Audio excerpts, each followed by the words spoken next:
Not so long ago, it was a feature of high school biology class that biological sex is biologically real. It's detectable at the DNA level. You are born with it. You don't get to choose it. Just as you don't get to choose your height or your eye color, your susceptibility to breast cancer, or a million other things. It's genetic. Genetics are real. Maybe unfortunately, but doesn't change the truth of it. But now, that's hate speech. In his new special, Dave Chappelle, the comedian, explains what happens when you challenge this lunatic new orthodoxy. Canceled people that are more powerful than me.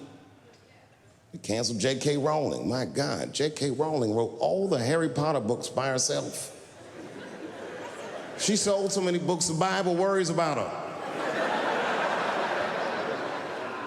And they canceled her because she said in an interview, and this is not exactly what she said, but effectually, she said gender was a fact.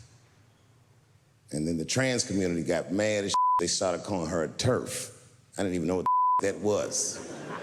But I know that trans people make up words to win arguments. Well, that's the truest thing ever said, making up words to win arguments. You see that in a lot of places now. So none of that's particularly radical. It's pretty conventional, really. 4 years ago, no one would have noticed it. But now, a number of Netflix employees have decided to protest the special. They want it pulled off of the service. Then they harassed a man who came to support Chappelle and freedom of speech. Watch this.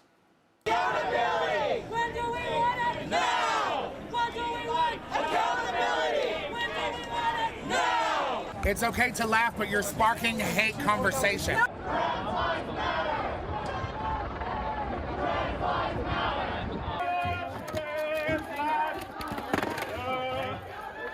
Why is he breaking my sign? Breaking my sign! He's got a weapon! He's got a weapon! So they break his sign, and then they accuse him, he's left holding only a stick, accuse him of having a weapon. So his speech is violence, their violence is speech. See how that works? What's interesting is that the number of people who really care about this issue enough to assault someone over it is tiny. And yet they have disproportionate power. 350 million people in the country, maybe 1,100 feel that way, but they're running everything. Why is that? Well, Seth Dillon might know the answer. He's CEO of the Babylon Bee, one of the very few remaining satire sites on the entire internet. He joins us tonight. Seth, thanks so much for coming on. So this stuff's in your face every single day. You're the target of a lot of this. You got to wonder, the people trying to destroy your business and your life, like, they're a tiny percentage of Americans, aren't they? They are, but they wield all the power. This is the funny thing, you know, they really are the joke at this point, because they try to project themselves as being marginalized. These are the marginalized, these are the oppressed. Yes, exactly. But you can't make fun of them. You know, the way that you can tell who holds all the power in a society is by who you can't make fun of, right? That's right. These are the people that you can't make fun of. So it's very clear they hold all the institutional power in our culture. And it's really interesting, you know, when you've got comedians like Chappelle, you got to worry about now, when you're telling jokes, you don't just ask yourself, is this funny? You have to ask yourself, is this joke going to offend somebody who's more powerful than me but identifies as being marginalized, because I might lose my career?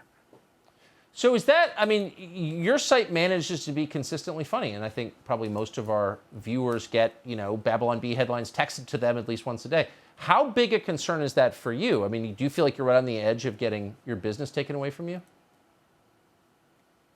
Well, I mean, that's the goal, right? There's like 10 different ways they're trying to attack comedy. One of them, it's not even intentional. They're making reality absurd. That whole opening you did with Kamala Harris and Joe Biden and all these videos and how fake they are, like, it's impossible to satirize that. These people are beyond parody. Totally They've turned reality into a parody of itself. So that's one way. Then there's the intentional way. They fact-check jokes. They try to rate them false. They can get them taken down for misinformation. Then they try to accuse you of hate speech under the guise of satire or comedy, like what they're doing with Chappelle and saying that his jokes are beyond the pale. They hurt people. But really, it's the joke police. It's the people who are saying, oh, his jokes hurt my feelings. You know, those are the people, they deserve to be mocked more, not less, because it's just silly to act like joke police, like jokes really are like violence. Really, like you said earlier, you know, the speech is now violence and the violence is speech. You know, jokes are not violent. They don't hurt anybody. If we're all equal, we should all be able to joke about each other indiscriminately, and not have this like hierarchical structure where we have certain people who are off limits and we can't joke about them.